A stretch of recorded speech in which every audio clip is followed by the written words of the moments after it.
Magandang araw sa inyong lahat. Narito kayo sa Damang's Interviews. Medyo hitik sa balita ang mga hacking at attacks sa mga websites ng ating government agencies. Pero hindi lang sila, pati private sector may problema din.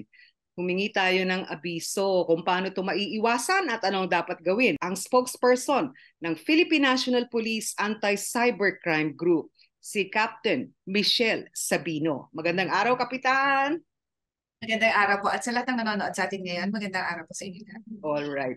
Abay, bago ho pumasok sa PNP, graduate po ng University of Santo Tomas Business Administration na degree, pumasok sa PNP noong 2019, lateral entry, at may kursong dinagdag, BS Criminology. Marami na rin hong awards sa kanyang mga trabahong napili.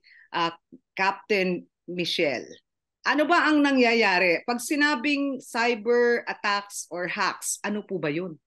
Okay. Pag sinabi nating cybersecurity, marami na yan eh. It involves a lot of things. But basically, kung we're talking about yung mga attacks na nangyayari recently with the government agencies, it could be in different forms. So isa na dito is yung unang-unang nangyari sa PhilHealth, which is a typical example of a ransomware attack. Ano ba itong ransomware attack? Ito yung makukuha yung mga information natin sa ating mga computers, and then yung hackers, kukunin niya yung mga files mo.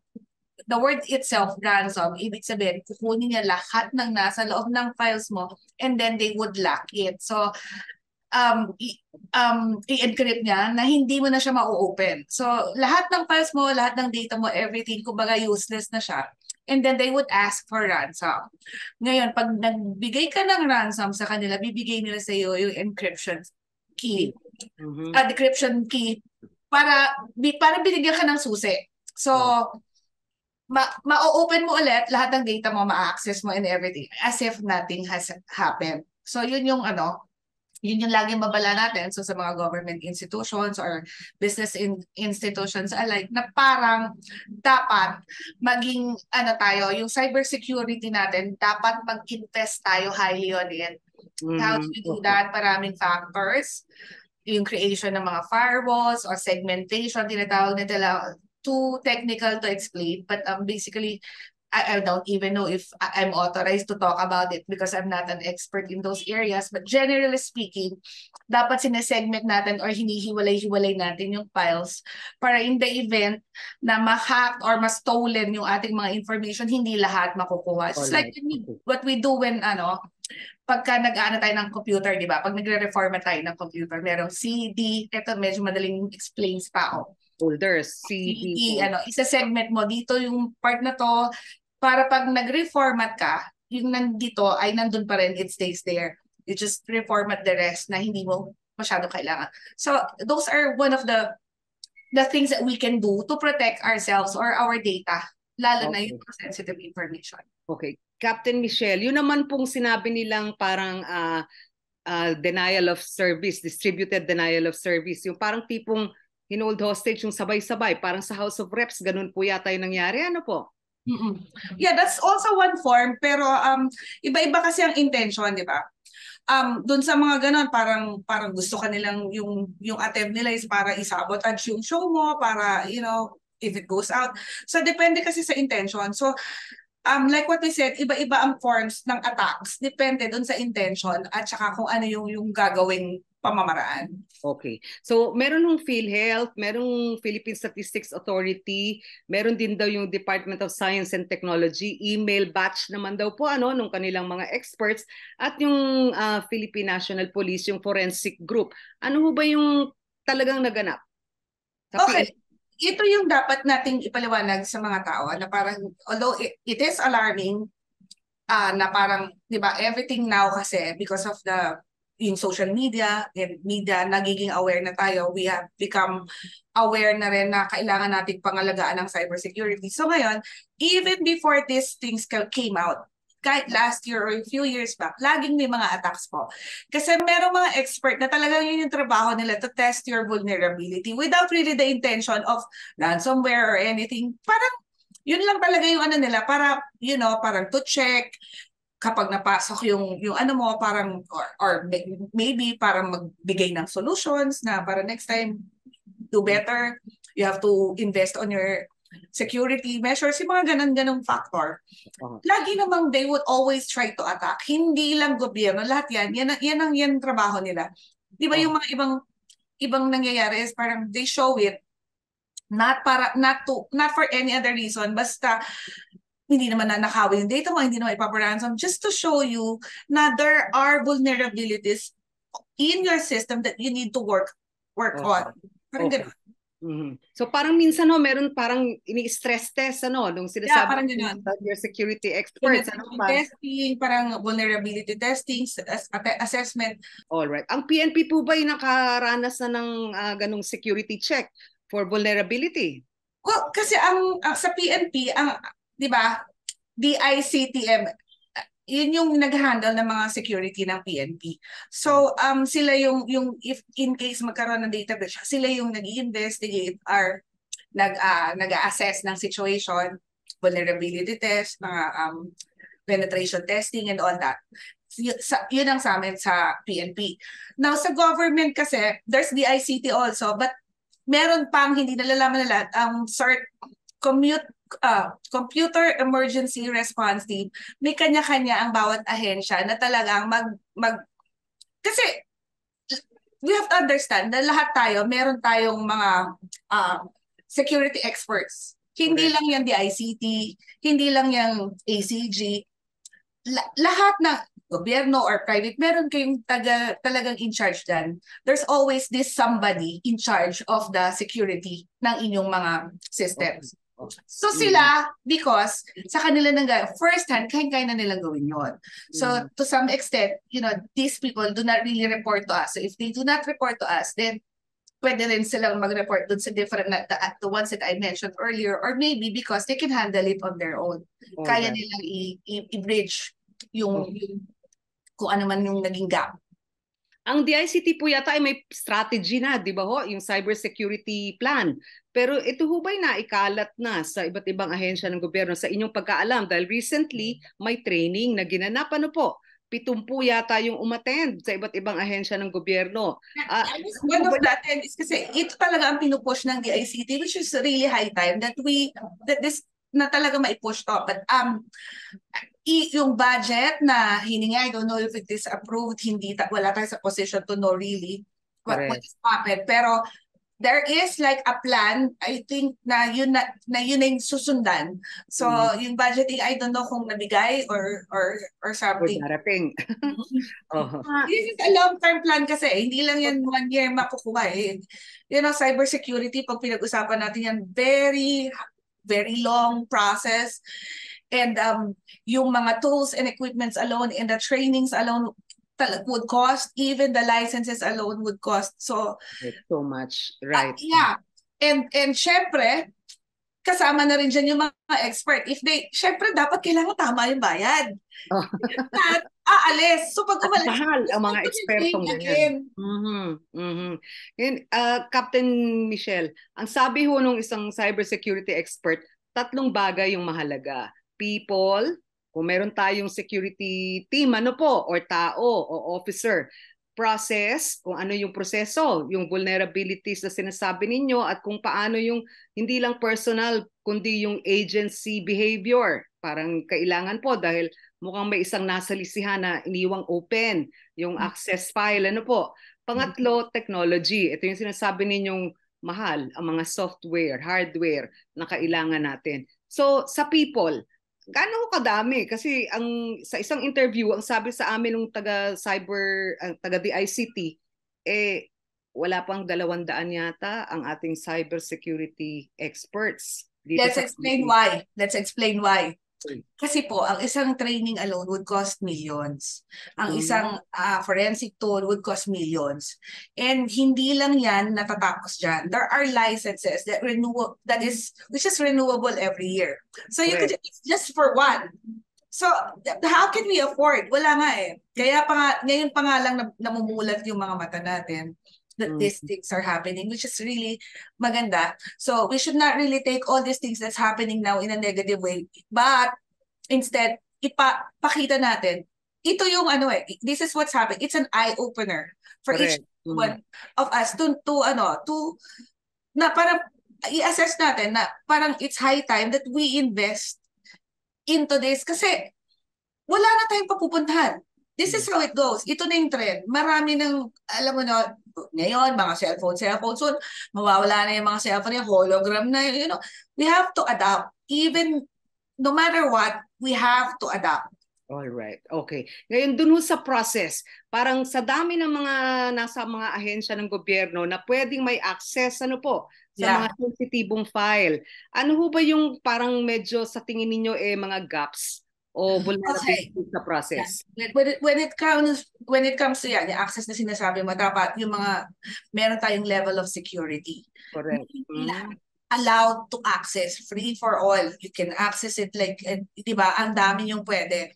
Dapat may level yan. So kung halimbawa, ito lang yung ano mo, dapat mong malaman hanggang dito lang ang access mo. Hindi yung access mo hanggang lahat.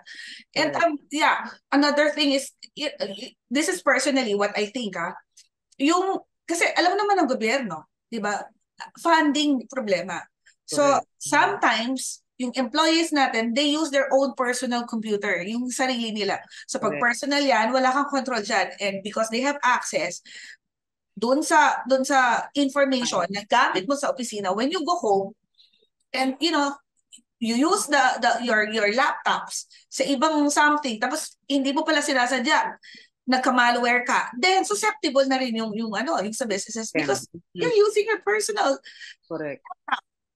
na sana. But wala talaga pa rin budget tayo, ang computer and everything. Dapat talaga, ideally, ang laptop ng mga empleyado natin should be provided by the government or kung ano man yung official duties. Sa ka magtatrabaho. Iba yung personal mo, la laptop na you can do anything with it.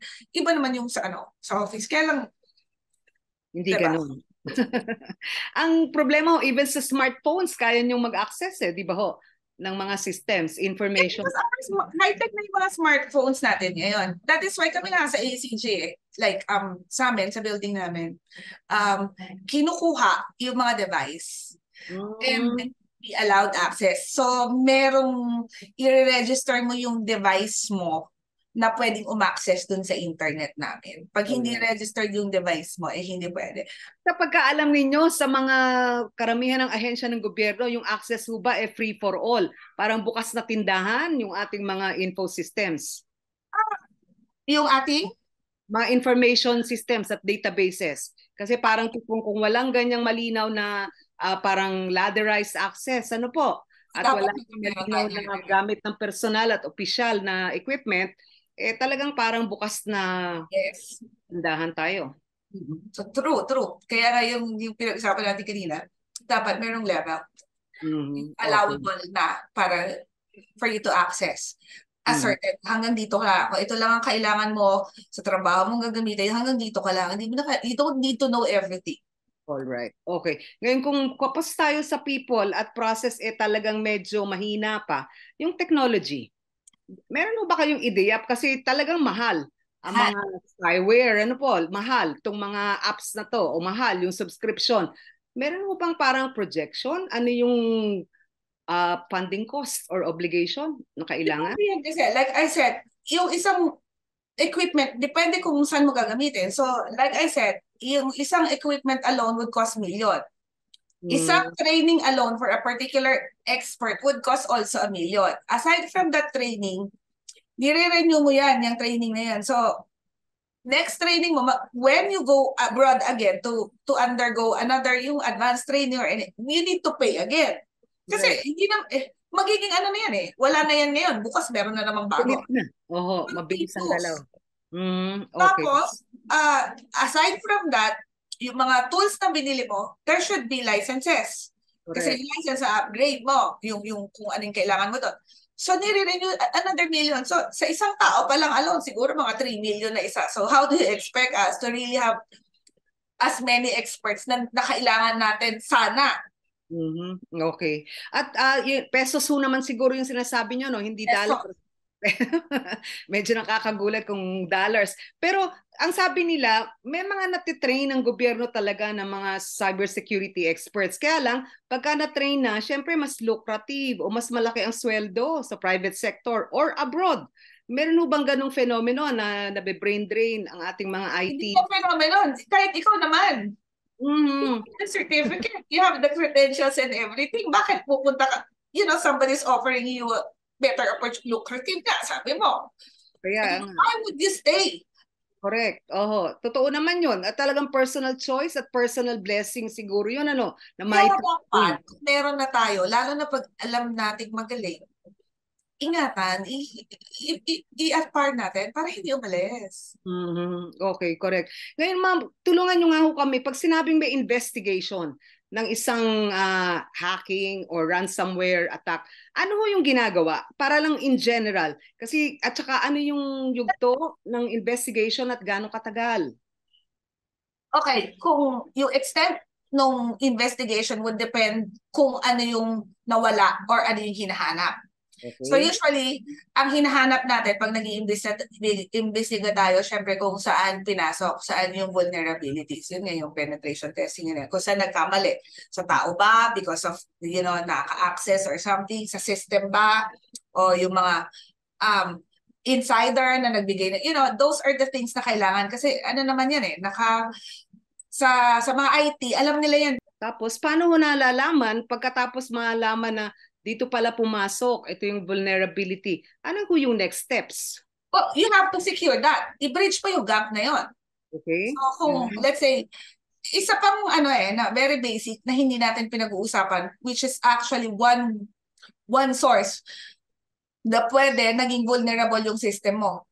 Yung mga tao natin, yung mga employees natin, they should be trained to distinguish phishing attacks. Alright. Lalo na yung mga government websites, ang daming nagpapadala dyan ng mga kung ano-ano. And pag hindi trained, ang empleyado mo nag-click ng link kung ano-anong pinadala dyan, na curious, akala ganun lang.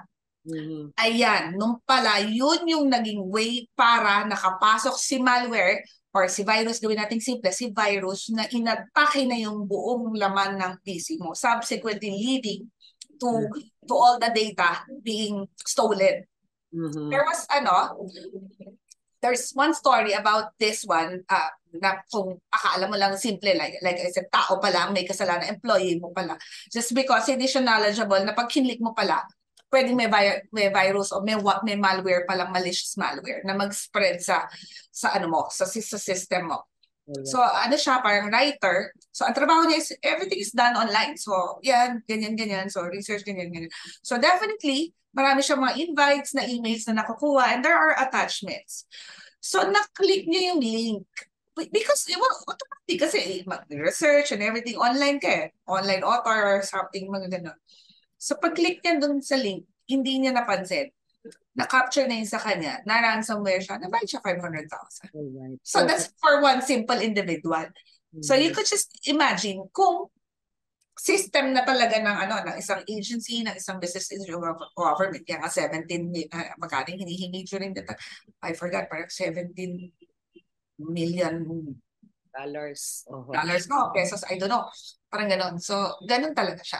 Alright. Ma'am, pagka pinag-usapan natin itong mga hacking and na to, meron sinasabi yung mga IT experts din na may good hacking, may bad hacking. Yung yun, distinction mo. Yun yung sinasabi ko kanina. Testing. Parang tinetesting ka lang to show you your vulnerabilities para do something about this. Alright, okay. That the good hackers, na wala silang intensyon na to defame or anything, para pakita lang sa'yo, eye-opener, that you have to work on this. Meron ganyan din. Ngayon, meron naman daw na ang sabi, kagaya nung binanggit natin sa PhilHealth ransomware. Ibig sabihin may demand na bayad para ibigay sa iyo yung decryption key. Pero meron naman yung si Diablox Phantom. Ang sabi niya, ang ginawa lang naman daw niya wala lang, parang point of pride na kaya niyang parang wala, trip lang niya. Ito, mga motivations. Oo. Ito kasi meron talagang mga magagaling na mga IT experts na parang added notch on your belt. Na parang if you were able to hack this particular, parang wow, level mo, master ka. Parang mga ganon. Gawin nating layman's term, idol ka. Kumbaga, idol ka. So these good hackers na parang they try to test you and once they succeed, added notch sa belt tumataas ang ano mo yung kumpiyansa mo sa sarili Ranking mo, mo. and yung presyo mo rin siguro when you apply dun sa mga trabaho. This system when it was hacked, I was one of those hackers who were able to manage to crack down yung system nila, di ba? Mga ganon.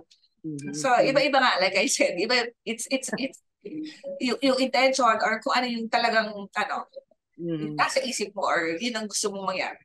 Ngayon, bago itong mga insidente recently, mga nakalipas na taon, may mga nahack na ring malalaking government databases or information systems. Yung COMELEC, yung Land Registration Authority, tapos yung Office of Workers Welfare Administration, Overseas Workers Administration. Parang ano yung naganap doon sa mga yun? May mga aral ba na nahalaw tayo? Hindi ko because Medyo bagay. I'll be able to answer that kasi parang di ba hindi ko siya, hindi ko pa inabot yun or probably hindi pa ako ACG. So if we talk about things na I cannot answer you for that.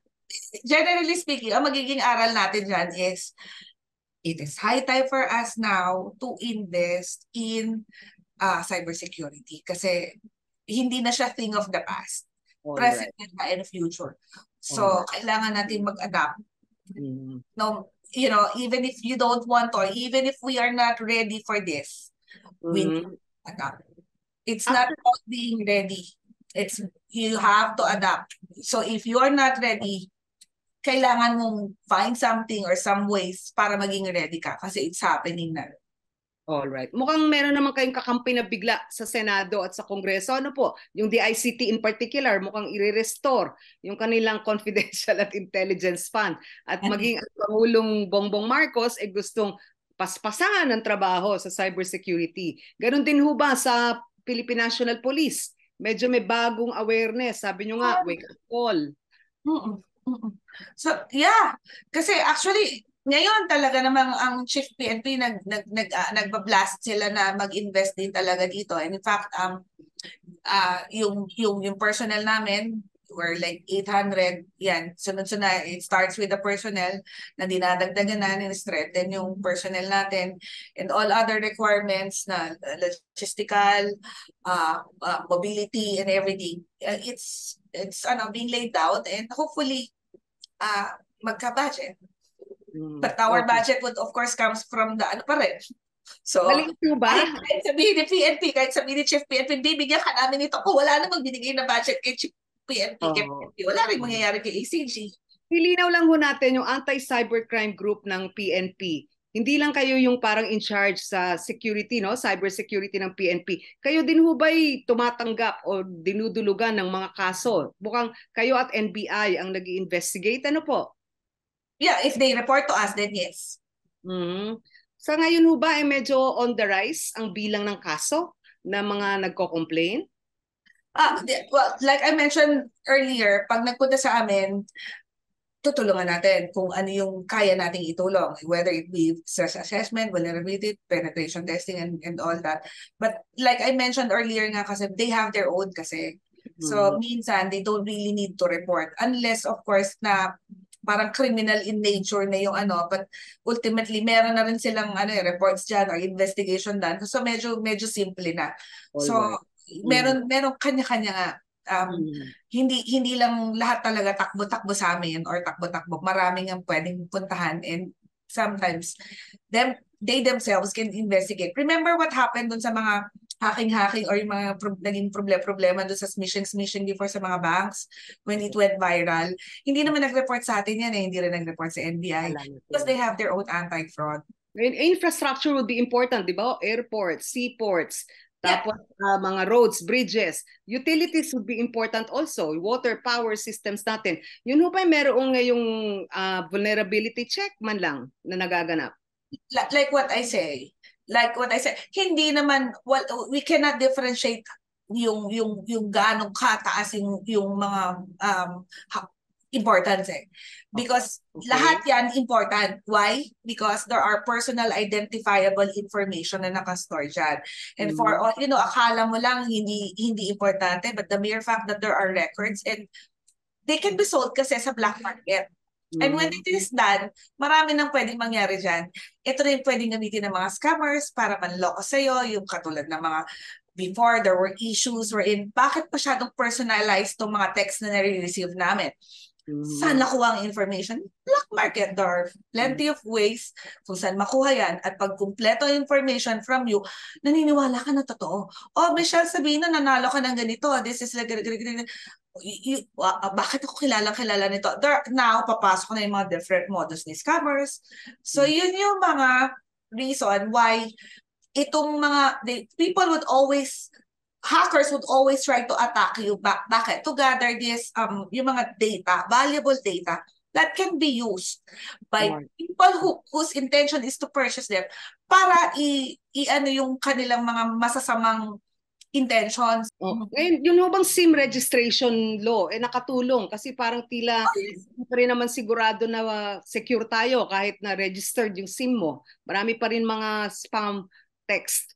No, actually yan yung yung akala nila na mali. Actually, after the full implementation of the SIM registration law, our data shows na talagang yung reduction is like 50% from the SIM card related cases that we used to have a month before its full implementation. Cut down siya into half, as in literally. Why? Because yung mga scammers niyan o yung mga nanloloko niyan, ayaw nilang ma-identify sila. So, with this, because of the SIM registration law, alam mo na when we file a warrant to disclose computer data from the court para magtanong ng information pertaining to a particular number kung saan dun napasok yung pera or account, yung naginamitan ng mga digital wallets, then we have the identity na. So, hindi na siya, before kasi we're tracing the wallet. Like, walang SIM registration, prepaid gamit. Wala eh. No data. May warrant na kami pero yet no data. So because of that, talaga 50% talaga ang naging reduced. Now, lumipat naman itong mga scammers sa bagong style na over-the-top messaging at saka lumipat sila sa mga social media messaging app like Viber, Telegram, WhatsApp, which are end-to-end encrypted. So kung mapapansin ng mga tao, and I'm sure alam na ng mga tao dahil paulit-ulit ko na itong sinasabi, dyan na ngayon pumupunta yung mga spam messages nila. Alright. Ngayon sa silip niyo ba, kasi parang itong mga techie, when you talk about technology o cybersecurity, parang ito'y kwentuhan ng mga bagets at ng mga medyo tech-minded. Ano po, ang ating leadership sa karamihan ng ahensya ng gobyerno with all due respect, parang lumang tao. Ano po, hindi ho ganong tech-savvy. Meron ho bang conversation ngayon na parang i-bridge yung divide? Kasi syempre, ang sinasabi ninyo, hindi lang to issue ng budget, persons, process, and technology. Issue to ng leadership at management, di ba? Committing to do it now. Paano ho yun? May buy-in ho ba at saka yung ating mga heads of agencies naiintindihan at na-appreciate ang mga usaping ito? Hindi natin hindi natin anong gagawin natin? Tatagalin natin sila lahat. Diba? Paano paintindi? Kasi lumang paraan yung pattern. Just like before, when hindi pa masyadong tong mga the judges are actually confused minsan of yung mga which falls dito sa mga ganito, yung mga kailangan hanapin because it's bago parang biglang nagsalta ka after the pandemic, nag-boom lahat, so everything is happening online. So ang ginawa ng mga judges, they adapted. May mga sunod-sunod silang seminar, sunod-sunod na meeting, everybody's explaining his and her experiences, and they do their own trainings. So yung sinasabi nating mga politiko na medyo matatanda na, wala kang magagawa, you need to adapt. Oo nga, sila kasi nagpapasa ng budget, ng batas, o nagpo-program ng mga work plan. It's hard though pag lalo na yung mga sobrang kasi, di ba? Yan ang maraming nabibiktima yung mga senior citizens actually. Opo. Sa tingin niyo ho ba kung sakaling sabihin nating cyberproofing ng kahit na umpisahan na natin sa gobyerno dahil andyan yung ating pinaka-vulnerable datasets, databases, ilang taon ang kailangan? Yung talagang medyo focused work natin na kailangan para masabi nating nag-cyberproofing na tayo. Matagal kasi maraming maraming pang it's a long process and parang ano lang yan eh. Gawin natin simple yung layman's term. Parang yung mga 4G, 5G. Di ba? We talk about 5G. We talk, 4G nga. Okay na eh, available na yan. Kaya na mag-telcos, pero kaya ba natin sumabay? Bakit? Hindi. Kasi kailangan yung mga computer mo, simpleng computer mo sa opisina. Papalitan mo lahat. So, kaya ba natin lahat yan? So if you ask me how long, depende kung kaya ng budget natin. At sa panahon ng artificial intelligence o AI, ano ho yung complications na bagong haharapin? Well, kasi nga, yung mga AI, hindi mo na alam sinong totoo at sinong hindi. I mean, ordinarily, lalo na pag hindi ka tech savvy o hindi ka, can you actually, parang differentiate? It's hard, di ba? Like, there was once an issue na nagkalat sa internet na isinali niya yung parang picture something or photography lessons, photography contest. Nanalo siya ng pero AI lang pala yung gumawa. He did not accept the award kasi he was just trying to prove na yung mga AI can actually imitate yung talagang totoong real person. Oh, ma'am, quick question lang. Yung forensic group ng Philippine National Police na medyo nagkaroon ng insidente, sabi ng DICT. Pero ang assurance ng PNP is safe lahat ang inyong mga datasets, yung forensic data base, DNA, etc. Ano ho yun? Parang gaano kalaki ba yung files na yun at gaano karami yung vulnerability hinarap? Okay, yun nga, kung yung extent nung nawala or something, hindi ko masasagot kasi hindi naman DICT nga ang because usually it's DICT and then i-check nila, magpe-penetration testing sila and everything. So, we have to wait for the assessment as to gaano ba kalaki ang nawala or gaano ba kalala ang naging epekto nito. So, siguro sila yung authorized to speak about it. Okay. So ngayon, kung kayo'y magbibigay ng advice sa individual na kawani ng gobyerno, ng Philippine National Police, ano ang dapat nilang gawing tama para medyo mas cyber secure tayo? Ako, personally, yun nga, yung mga kailangan nating gawin is yung cybersecurity natin, pataasin natin, yung mga firewalls natin, yung mga segmentation natin, yung pag-segregate ng mga data, yung mga antivirus natin, those things. But ako nga, like I said, sa akin, very important yung orientation ng mga tao natin. Kasi if we orient them that such and such can happen, then meron tayong prevention. Like, lagi nga, there is a saying, prevention is better than cure.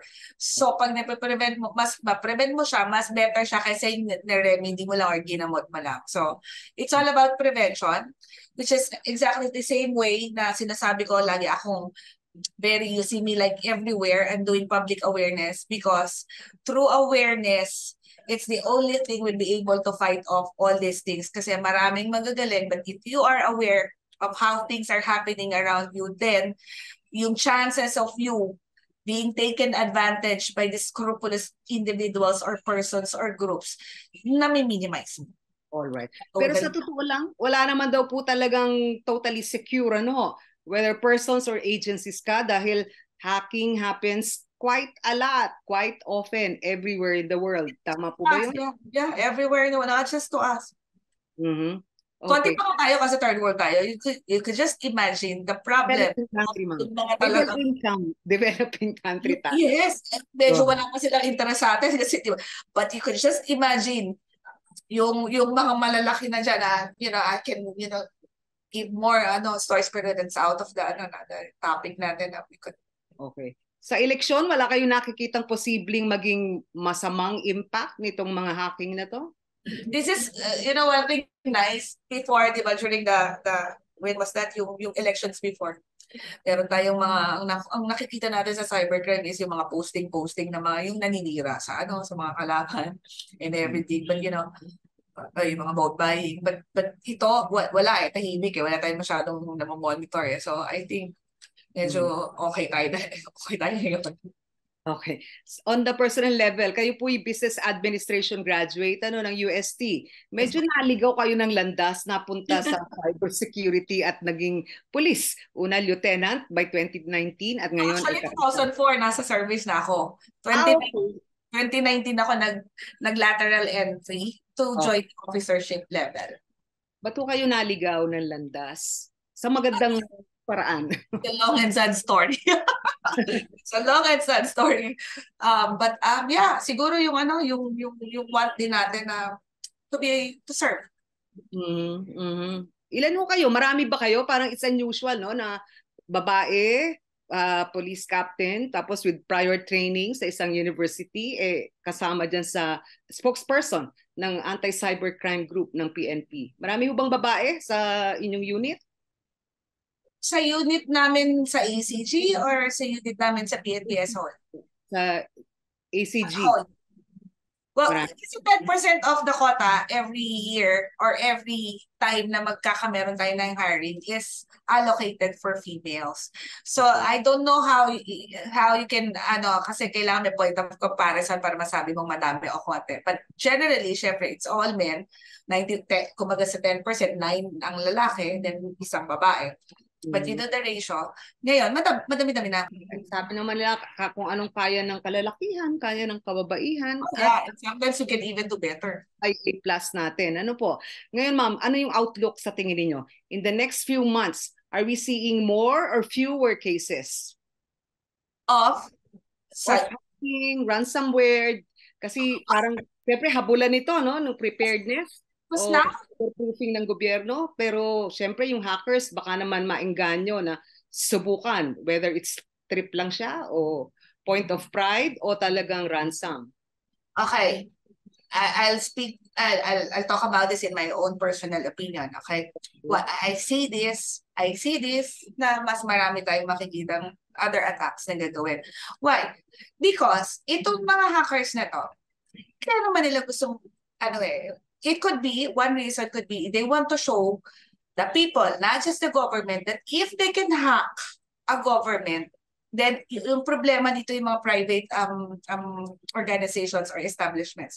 It shows na if they can hack government, ganyan, then pag hinak nila yung sa inyo, then you have to pay the ransom. Parang sasabihin nila, even the government cannot, hindi kaya kami ng government. So, pag hinak namin kayo, magbayad kayo. Yung mga ganon. So, it shows then, second na, yung cybersecurity natin sa Philippines, hindi lang sa gobyerno, is still weak.